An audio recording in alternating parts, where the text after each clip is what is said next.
So today we're going to tackle a question that has confounded mankind for millennia. What happens when we give up the ghost down here on terra firma? When the heart expires, the brain stops receiving oxygen, and your friends start putting together a top 10 list of your favorite songs for your no doubt bleak funeral. Many people still believe that our time on earth is spent in some kind of vestibule to heaven, a kind of waiting room where we stay while the Almighty, like a divine accountant, gets out his calculator and starts subtracting all our sins from the good things we've done. You have to believe in the right him, of course. And so for centuries, cultures have been calling out others as infidels or heretics. Heaven, they say, isn't open for all. Some names aren't on the guest list and they're not coming in. According to some people, heaven is big enough for all religions, and even in today's politically correct world, the eternal ethereal hotel in the clouds isn't exactly an inclusive joint. But there is more to afterlife theories than the precept of heaven. So let's now investigate. Let's start with the ancients, and we'll get around to what modern people, modern religions, and modern science say later. Many ancient Greeks believed that when they died, the soul separated from the body. They entered the underworld, where the main man in charge was called Hades. As you've seen in our episode on Hell, words like Hades and Tartarus, a place farther down than Hades, pop up in old texts of the Abrahamic religions. In Orphism, an ancient Greek religion, there was life after death. Graves had been uncovered with tablets in them that gave instructions for the dead when they entered the afterlife. The underworld was not easy to navigate, so the Greeks might have left some notes for the passed over person.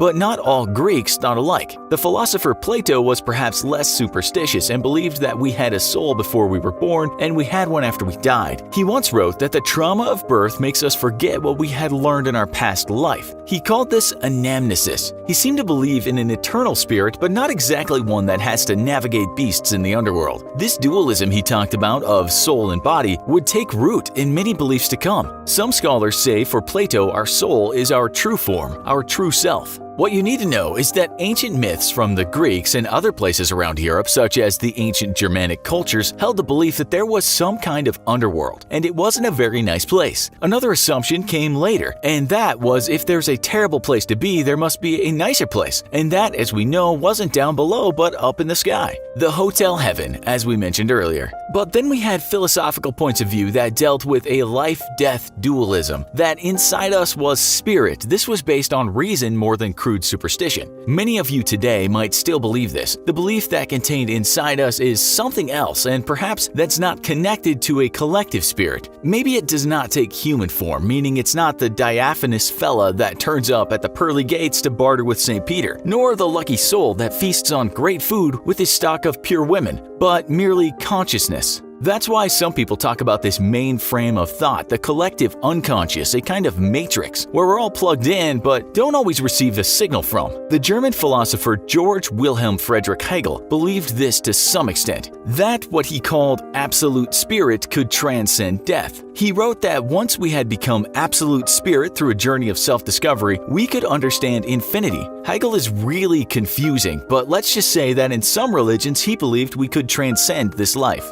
If you saw the recent Joe Rogan show with the always personable British particle physicist Brian Cox, Rogan brought up the matter that there might be a soul, perhaps connected to a great plexus of other souls. Cox countered, saying scientists would know if a soul existed, even as a thought, because they had incredibly sophisticated methods of measuring or just seeing energy. Everything in this universe has some kind of energy, and if we had a soul, argued Cox, we'd know. But if you're religious, you could just argue that God works in mysterious ways, and scientists are just brazen for thinking that they could detect this soul. That's an argument you can't win, because in religion you just have to take a leap of faith. Empirical truths might hold some weight with religious people, of course, but perhaps not when God and the afterlife are concerned. We must also remember that the men in the clouds with lustrous white beards is more of a whimsical version of life after death. And it's arguably superstitious when you consider the works of serious theologians. St. Thomas Aquinas in the 13th century, for instance, argued that because humans can think of abstract ideas without actually needing to see things, basically,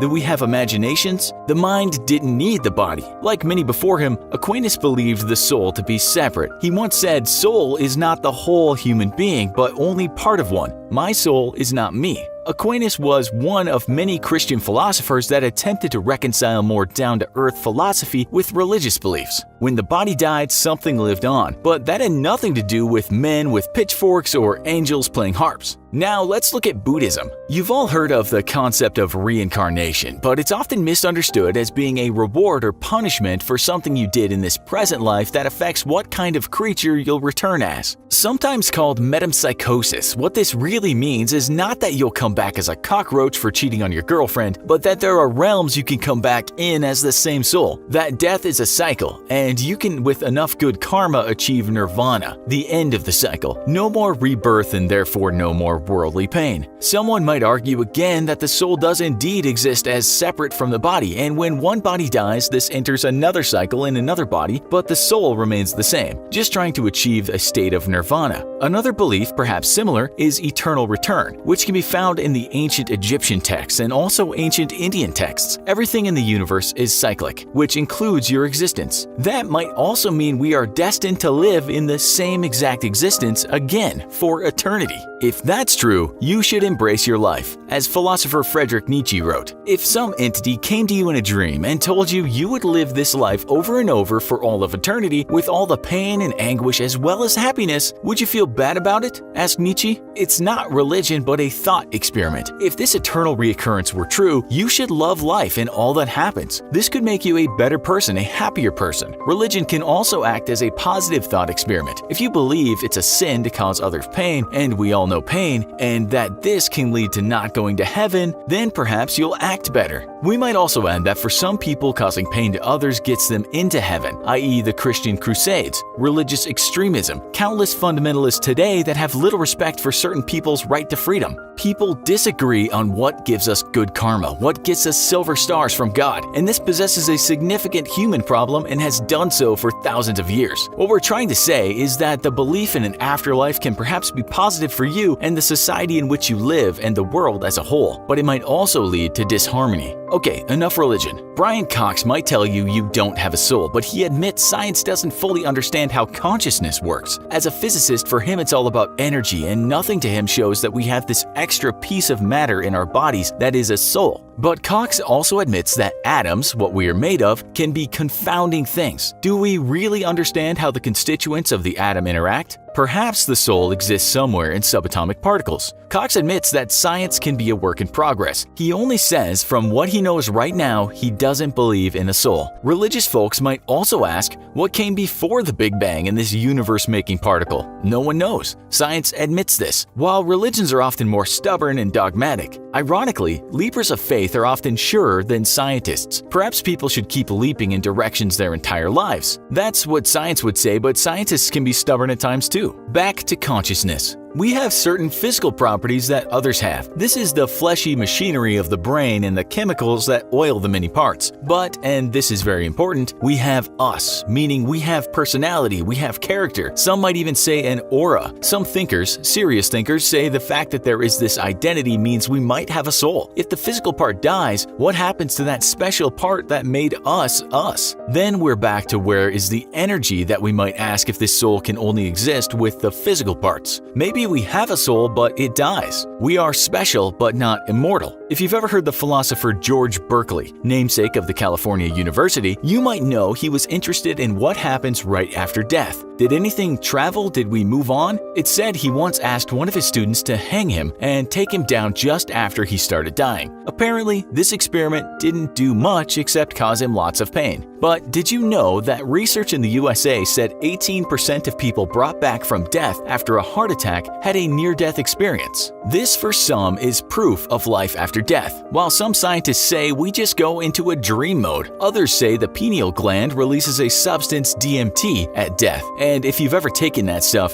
you'll know fantastic, sometimes unexplainable things can happen. Science says our brains definitely work for a while after the heart stops, so something's going on. We don't think near-death trips are a good example of life after death. Others believe in the 21 grams theory, that after we die we lose 21 grams and maybe that was a soul exiting. Scientists disagree, however. Okay, so we have self, which is consciousness that we don't properly understand. We have a universe that we don't really know is infinite or not, or if there was anything before it. We are made up of bits of the physical universe, atoms from stars, and to some extent at a quantum level, we don't always know what's going on. We might go out on a limb here and say that if there is a soul, maybe it can only be found by understanding the engineering of this universe down to the smallest level. Maybe there is more to see. What haven't we seen? If we have a soul, maybe it's in the small print, and perhaps we just haven't been able to read that yet. This, of course, might not mean there is a god, a hell, an underworld, but it might explain how we are all different and yet part of the same thing, connected, perhaps in a way we don't yet know. That indeed we are all pure spirit of some kind. Perhaps even science will reconcile with religion in the future, but in ways we still can't fathom. Others might just call us temporary space trash made of carbon and proteins, not connected nor eternally soulful. We will at least live on in some way in an atomical sense, so in some ways there's always some life after death, just not with an I involved. We can safely say we don't know, but we have enjoyed talking about it. You know what we're going to ask you. That is, what do you think about this? Tell us in the comments. Also, be sure to check out our other show, What Happens When You Die. Thanks for watching, and as always, don't forget to like, share, and subscribe. See you next time.